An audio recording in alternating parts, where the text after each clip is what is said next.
Hello, I'm so excited. I am going to take you through a mini biz planning session for 2025. This is something that I did with my mastermind clients just yesterday, and actually last week I did it for myself with my beautiful friend Sam Nolan Smith. We had a 3-hour session on Zoom, and we had lots of tea and we had lunch together on Zoom, and we went through this process that I'm about to guide you through. I'm going to give you a mini version because we don't have 3 hours. I probably could do a 3-hour episode, but let's not. Let's just do a mini one. And then I did it with my beautiful mastermind clients yesterday, and now I'm going to do it with you. I'm so excited. I'm set up, so you can get set up too. And if you're listening on the podcast, I'll pop the link to the YouTube video in the show notes if you want to come and do this face to face. It'll be like we're on Zoom. I have my belief balance cards. So if you're new around here, hi, I'm Mendoza-Jones. I'm a business alignment coach, a kinesiologist, and NLP practitioner. I've written 3 books published by Hay House. I have a background in naturopathy, nutrition, herbal medicine, and I've created my own deck of beautiful energy balancing cards called the Belief Balance Deck. I'm going to use those today. I have questions up here. So if you are watching the video, you'll see me looking down to my right a little bit where I have some questions. I will pop all of these for you, either in a Word doc that you can download or in the show notes. I'll make it easy for you so you don't have to remember the prompts and the questions. I will make sure you can read them as well. So let's get started. Oh, and I've got coffee. I've got water. I have a little bit of coffee. It's not a lot. The last few sips and water. So make sure you are set up too, so you can do this with me. And if you can't, if you're listening on the podcast and you're going for a walk, totally fine. Just maybe make some time later. So reflect while I'm talking now, and then make some time later to go through the questions. Because personally, when I sit down and write, like pen, you can type, but pen to paper, for me, it's very clarifying. It's very anchoring. It really brings up the core pieces that I need. And so it's one thing to listen, and I want you to listen, but then action this. It will make a really big difference. Before we even start, I'm going to pull a card. So the intention is for us as a collective, for everyone watching and listening, and let's see what comes up. So this is an aligned business planning session, and I tap the deck 3 times to clear the energy of the last time I pulled. I'm just going to shuffle, so it's right near the mic. Loud shuffling. Ooh, and we pulled fire, heart protector, relaxation. So let's go into this with that heart energy, that fire energy, that love, passion, excitement, joy, that ability to receive and to give beautifully without burning out. And I'm just going to take us to the prompts. If you've got my deck at home, it's card 30. And also, let me just jump ahead a little bit. So it's in the heart protector meridian. So this is about it surrounds the heart, it protects it from hurt, it filters and protects it from harm, and it opens your heart when you feel safe again. And that's actually really perfect. It's always perfect because the cards we pull are the cards we need. But the way we're starting today is with grounding and releasing the past year. And we can only really look at that from the heart energy when we are willing to look at it without criticism, to look at it without harm to ourselves, and to look at our past year from a place of being able to celebrate and to witness and to soak up and to receive and absorb everything that worked beautifully, and also to do that and then release everything that didn't work. And if you're being hard on yourself, if you're looking at it through the lens of almost just being overly critical, it's hard to look at what you want to, it's hard to evaluate, it's hard to reflect, it's hard to look at what didn't work if you're being mean to yourself about what didn't work. So we're actually doing this from a space of not being overly protective of our heart energy, so that we actually are caring for our heart energy more. Does that make sense? We're not shutting down and closing down. We're actually coming into this with an open heart, so we can see what really worked. What did I love? What did I do so well? What can I release? Sorry, I shouted a little bit, but let's go with that. And so I have some prompts for you before we even begin. Are you giving yourself time and space to relax and to rest and to just drop in enough? This is a chance. This is an opportunity where you're giving yourself this.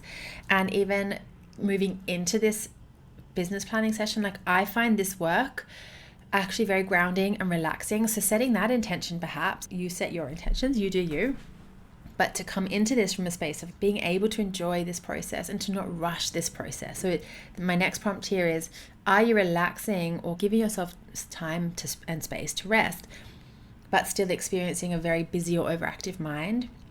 And what would proper moments of unbusy relaxation do for you right now, where you can really drop in and know you've done enough and not rush through this process and not rush into the new year? That is actually where we're going to start. So my very first question for you here is, and actually, should we drop in? No, we can keep moving. This is the first section. There are 7 sections. So like I said, I'm going to give you a mini version because otherwise we would be here for 2.5 hours or 2 hours. The first question is, what moments or achievements from this year are you most proud of, and how can you celebrate these? And I know that sounds so basic, but can you do that truly, genuinely, from an open heart, without, as the card says, rushing through them? So what moments or achievements from this year are you most proud of, and how can you celebrate these? And when I did this with my mastermind clients yesterday, there were some pieces that came through where things that my clients had almost forgotten. By the time you get to December, you look back, and to actually do a proper reflection of the entire 12 months of the year, and to look at not just big things, but also smaller achievements, smaller outcomes that are actually so amazing. That's all part of you being able to create more of what you want into the new year. So it's really important to stop and pause, and actually, without criticism, without judgment, we're not evaluating even here what worked about it, what didn't work, what do you want to do more of, what do you want to do less of, how can you do it differently? We're just saying, what are you proud of from the year? And I want you to go through your year without force, but with a bit of a fine-tooth comb, and look at what are you really proud of from this year, because that's a beautiful way to start the rest of the session. A couple more questions here. What felt hard or heavy this year? And what lessons did these experiences offer me? Now, what you might find here is that it might be a way of you showing up in your business. It might be a way of you, like a part of your self-concept, how you relate to yourself or how you see yourself, your perception of yourself in business. Or it might be very specific action-based pieces like, oh, I found social media really hard, or, oh, I found it really hard to show up and write my newsletter. So it can be a very being-based response. It can be a very action-based response, whatever comes through. And you might find that even just having started with what are you really proud of, you now look at what felt hard or heavy from a slightly different lens. And then a few more prompts here. So I can give you most of the prompts and you can just do them in your own time, but there will be some that I just shorten for the sake of the episode. Is there what 3 things can you energetically release today that no longer serve you or your business? So anything, this could be emotions, this could be experiences, it could be memories from the year, it could be ways of being, again, ways of showing up, patterns that you are ready to look at and heal and release. For me, it was quite succinct. There were just 3, almost like 1 or 2 word sentences of what I'm ready and willing to release. And so you can go deeper, you can go nitty gritty, you can write pages and pages, you can go high level. What am I ready and willing to release? And just looking at that is going to be so helpful for what you're wanting to move into in the new year. And connecting with the energy of your beautiful business. What gratitude would you share for your business? Like, what if you're speaking to your business, and here we talk to our beautiful business and the energy of our business, what do you want to say to your business? What do you want to share in gratitude, in acknowledgement, with love? So take some time to do that. You can pause me, of course, and then when you're ready, we're going to set some intentions, expansive intentions for the new year. So the goal here is that you're envisioning what your business, what your life will look like, feel like in the new year without attachment, from a very grounded, open-hearted place. We can have big dreams, big goals, like we want that. Can we do it without attachment? And can we do it from, I write in Aligned and Unstoppable in my 3rd book, dream big and start small. So we're going to have these big dreams, these big goals. Then we anchor that in, that beautiful big energy, that future energy, and then we take a breath, come into our body, move backwards, and start small, one step at a time. So I want you to think about what is, again, your business, connecting with your business. What does the energy of your business want more of in the new year? There's no wrong way to answer that. What does the energy of your business ask for the new year, for the year to come? What does your next level self believe about your business, about money, about time, and about energy? I have to do it that way. Business, money, time, energy. And this question, you want to connect again with not future self who's months and years down the track, your next level self, the self that you are stepping up into, the self who is, so you're acting as if right now, as you're believing as if. For me to create this next level self, what do I have to believe about myself in my business? What do I have to believe about money in terms of what I'm creating, what I'm receiving, what I'm opening up to receive? What do I have to believe about time? And I say time, I add time in there because a lot of the work I do with my clients, not a lot, a piece of it, is about them trusting the timing of their growth, their expansion, their healing, their up levels in their business, the timeline of their work, the timeline of their projects, the timeline of them upskilling in selling, in marketing, in showing up, and how all of this ripples through time and compounds their magic, compounds the effects of what they're creating and doing. And so time is a really important piece because we can bend time, we can collapse time, we can work with time and connect with our future self. We can connect with our past versions of ourselves and do healing work that then whooshes along our timeline to get to today. And it's really important to work with time in the wholeness of what you're creating in your business. It's a really important piece. And of course, what does your next level self believe about your energy? So I don't just mean your energy levels.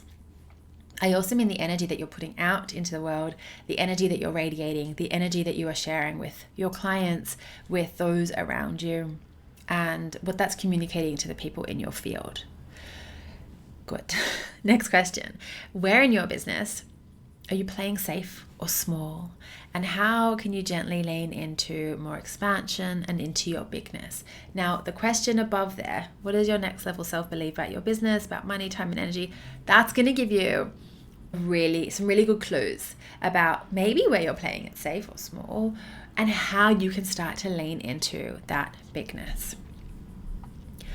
And then let's move into part 3. So refining your sales, marketing, and visibility pathway. And one of the best questions I can ask you here is, where are you overcomplicating your sales or your marketing, and how could you make it simpler? Now, I know that the irony of finding simplicity in our business and in life is that obviously if we could consciously immediately make something simpler, we would. And so this might take a little bit of work. It takes testing and tweaking and just trying new ways of showing up in your business, new ways of marketing, of selling. But I want you to do a little bit of, you could play with making this quite visual if you want. What's the pathway? What's your client creation pathway? What do you do? And you can actually do this backwards if this works. Depends on how it comes through for you. You might think, what's the first thing I do to create a new client in my business? And then map it that way. What's the first thing I do? And then what I do? And then what happens? And then what happens? And what am I thinking about myself? What am I believing? How am I showing up? Or you can do it backwards. Think of the last client that you pulled into your field, that you called into your business, and work backwards. You might know exactly how they found you, which will help for that client pathway. Or you might just look at it from a little bit more of a zoomed out perspective. What was I doing to create this client? What was I thinking about myself? How was I showing up? What was I saying? What was my messaging? What was happening with my messaging? What was happening with my energy in relation to my messaging? And how was that being expressed in the world, online, on social media, in my newsletter, I don't know, if it's in person or however it is. So you want to look at what's your pathway, what's your sales, marketing, and visibility pathway, and where are you maybe overcomplicating it? Are you trying to do too much? Are you trying to do it, speaking of time, are you trying to do like too much in not enough time? Or Are you trying to do, maybe you're on lots of platforms, can you pull back a little bit? What's a system that you're following? So I was talking to a client yesterday about actually the next question here, which is how can I make my visibility more magnetic? By showcasing my work. Basically, how can I make marketing feel more effortless and more aligned? What can I do? And we were talking about creating a system for how she shows up on Instagram. It sounds so simple, and your brain might be like, that's not a system, Cass, that's just like what you do. But it's a process. It's a system of how you receive your idea, process it, create it, and then release it with an invitation for people to work with you. So as an example, I said to her, we were discussing what would it look like if you created 1, 2, 3 Instagram templates and you had them in different varying formats. Maybe one was just an image or just a photo of you. So from a branding photography or a selfie, whatever. And one system or one process of how you share on Instagram on your grid. This is again, one part of Instagram is you have a photo and then you have a caption. Second option might be that you create a template where you have very simple like one-liner of text in an image, and then you have a caption. And the third is to create like a swipey carousel with all text. And I said, if you just know, that's how I do Instagram. On my grid, I have 3 ways of sharing content, and you've created them in Canva, and you jot down the content in, the notes section on your phone, which I love to do because then I have access to it, not just in Instagram or Canva, but also it syncs to my phone and my laptop. So if I'm out and about and I get an idea, I can jot it down and I can come back and expand it when I'm at my desk. But I said, if you've got a system where you're putting your content, that you have 3 really simple, beautiful templates that you can choose. Today, do I want to do a photo? Am I going to just do a swipey? Like, how easy can I make this? How easy can this get? You don't have to think about your process all the time or every day or every time you show up to market and to become more visible. You have a system, you have a process. All you do is show up and you input the idea, the messaging, the expression of that, the energy that's come through in one of those 3 templates, and then you share. And so what you're doing is you're helping your mind make this more effortless and more aligned by not holding the process in your mind and by not having to constantly make decisions about how to make this more simple, make this simpler, and how to make your visibility easier. So look at your systems and your processes and how you're showing up, how you're marketing. And so those 2 questions really overlap. Where are you overcomplicating sales or marketing? And how could you make it simpler? Notice also if you are constantly repeating tasks, or even if you're constantly tweaking something. If you have a system where let's say a client books like a consult call with you. I call them a game plan call in my business. Let's find what's your game plan. And they book a call, they get an email, they come into your system, they come into your calendar, you have a call with them. If you find that you are constantly tweaking something there, you're constantly tweaking emails in your welcome sequence, maybe you're overcomplicating something there. I used to have so many funnels based on different, obviously every freebie is a funnel, but I would have different funnels within a funnel. It got so complicated, this was many years ago. And it meant that if I ever changed one thing, I had to work backwards and change multiple emails and sequences and automations and pages, and it became really heavy on my nervous system. And then for a while, I cut all of that out and I had just 1 or 2 freebies that all just sent a welcome email and then a 1 or 2 email like warming sequence afterwards, and that was it. It didn't need to be complex or complicated to sign clients. I want you to play with ideas or beliefs of like, my funnel doesn't sign clients, I do. My Instagram grid doesn't sign clients, I do. My, podcast feed doesn't sign clients, I do. And I know, of course, yes, your website's calling clients in, yes, your Instagram grid and your podcast, like all the places where you show up to be visible, of course they are bringing people to you. But it's not Instagram, it's not podcast, it's not YouTube, it's you. It's you, it's your power. So please, let's just pull that back in, call it back in, simplify, and work from that powerful, simple place. You can tweak, edit, refine, update, up-level later, whenever you want. But just look at where you're overcomplicating things. It will be so freeing. All right, let's look down a little bit more. I'm going to go into part 4, exploring expansion points in your energy, beliefs, and capacity. So here we are expanding your capacity, up-leveling beliefs, and activating your energy. Here is the first question for you.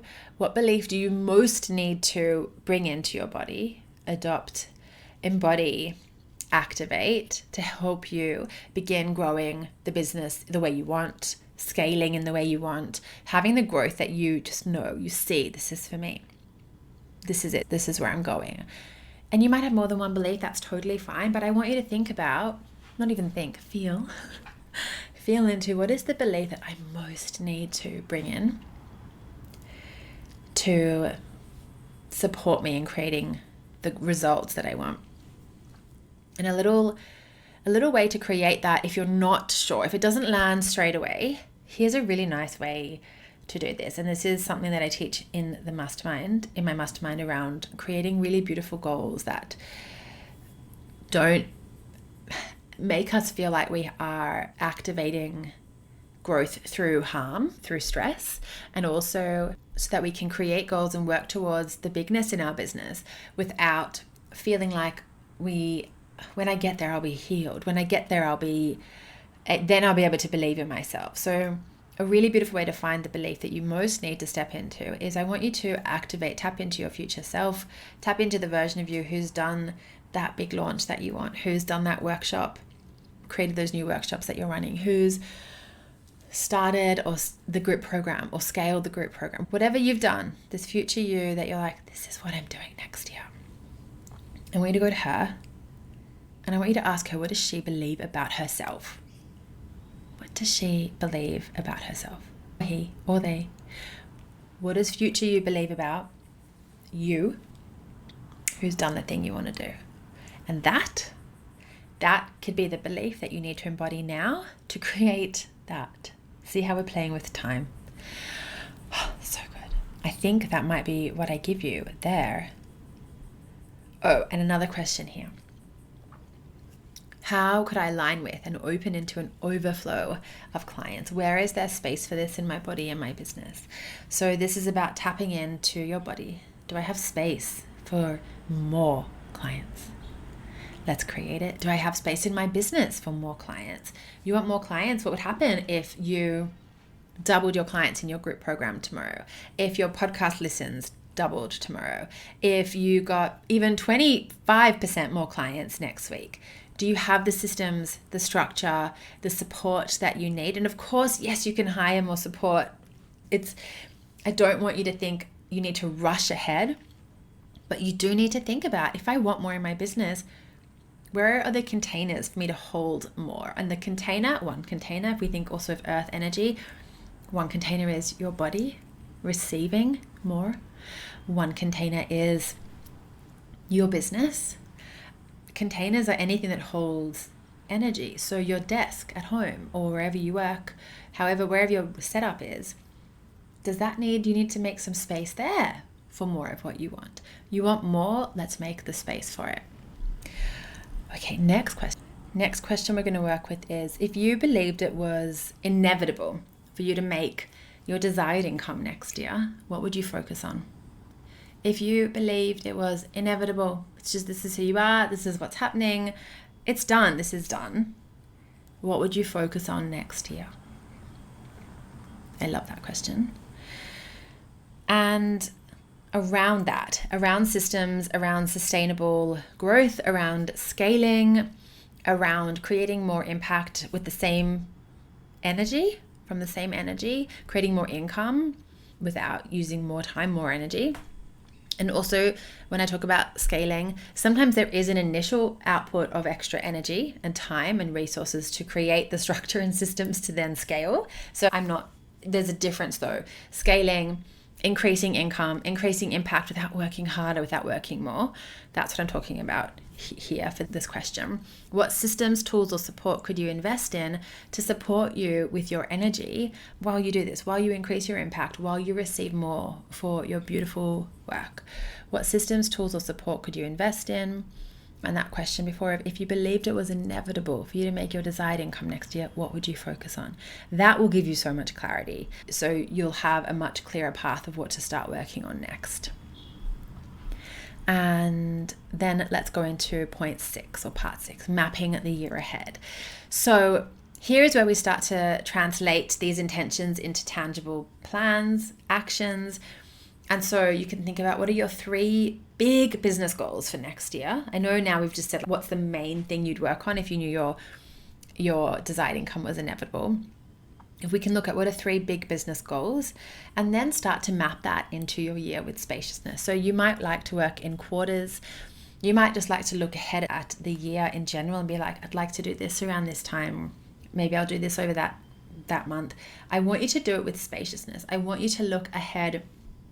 I teach in my mastermind a method of planning called the spacious business planning, where we look not just at what you are creating and as that for the launch, for how we're planning, but also what you're launching and what you're delivering and showing up to sell and deliver within your containers. And so when we do it that way, you actually notice where the energy and capacity is being, how you might need to shift things, that you have spaciousness for the card that we started with. So you have space to, or that you, not even that you have space, that you can make space. And you actually have to do that first. Make space, make sure you are creating and planning your year with intention, with spaciousness. You don't have to do everything in the first 2 months of the year.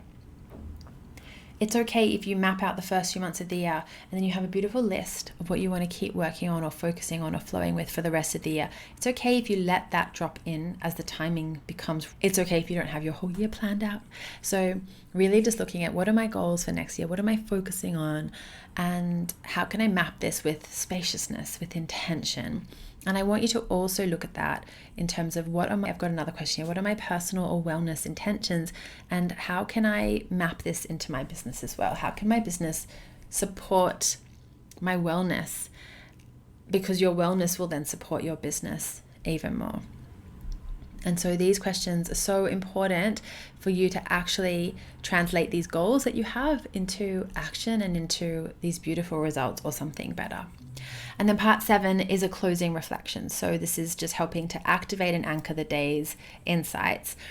And so here, what I want to ask you is, what's the most exciting or unexpected insight that you uncovered today in this planning session? And if you trusted yourself completely, what would be your next step?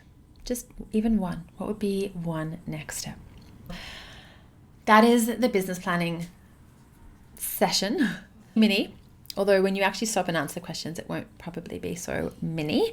And yeah, I'm excited for you to go and do this. I'm excited for you to uncover what comes up and through and drops in for you. And for you to just move from that space of knowing you've made space, you've done some clearing, some reflecting, set some beautiful intentions, mapped your next steps with spaciousness from a very anchored, embodied, grounded place. And if you'd love my support to actually now activate and really move these intentions and goals into results through your body, through your business, into the new year, I would love to invite you to come and work with me in the Brave Mastermind. We start officially in March, but we have bonus pre-mastermind calls in Feb. And this mastermind helps you step into your bigness. It helps you to create from a bigger place, a place where you get to go bigger than before, a place where you get to use everything that's available to you and feel so incredibly resourced to take those beautiful next steps in your business. We're going to be meeting twice a week, with the last week of the month off for integration, implementation, for reflection. And we're going to meet so that we become really aligned on our Wednesday call, really expressed on our Thursday call. You do not have to make both calls. I have some clients who cannot make one call because they're in clinic or they're working, whatever's happening for them. So they will come to one call and you can catch up on the other one if you desire. But the space is there for you to drop in twice a week. There's going to be beautiful business alignment coaching, NLP, practices, kinesiology, clearing, and there is this beautiful balance of really clear mapping strategy that can move through in every element of your business, that you can take your own beautiful path and I'll help you create the path that feels most aligned, feels most expansive for you. And also the energy work, the clearing work, the NLP practices, kinesiology work, the belief work, to really anchor it in and to allow you to take this action, not from an overthinking, overreaching, like overwhelmed place, but from a very grounded, calm, clear, aligned, and brave place where you feel safe to step up, where you feel safe to take those, to jump into the bigness that is here for you. So I would love to welcome you in to join me in this mastermind. I'll pop the link in the show notes. The price will be increasing from the 1st of February. So come in now. As soon as you sign up, you get access to Fully Booked and Fully Creative, which is a beautiful self-paced 4-week course to help you increase your capacity for calling in and then holding and serving more clients, while also becoming even more deeply creative. And using those to grow the others, using your client base to grow your creativity and to build your body of work, and to use your body of work to grow your client base. You get instant access to that, so you can start doing that work straight away. Then we'll be meeting in Feb for our pre-mastermind calls, and then we'll meet in March for our mastermind, and you can choose between 6 or 12 months. I'm here if you have any questions. As I said, I'll pop the link in the show notes. You can enroll straight away and get access to that Fully Booked and Fully Creative program and go through that slowly over, I was going to say summer, but you might not be in Australia. Summer, winter. And then I'll meet you for our group calls in Feb. I'm here if you have any questions, and I hope that this business planning session has been really helpful for you. I would love to hear how you go with it. If there are any insights or reflections that come up that you want to share, you can let me know in the comments if you're on YouTube, or come over and let me know on Instagram at Cassie Mendoza-Jones. And sending you lots of love, and I will see you on the next episode.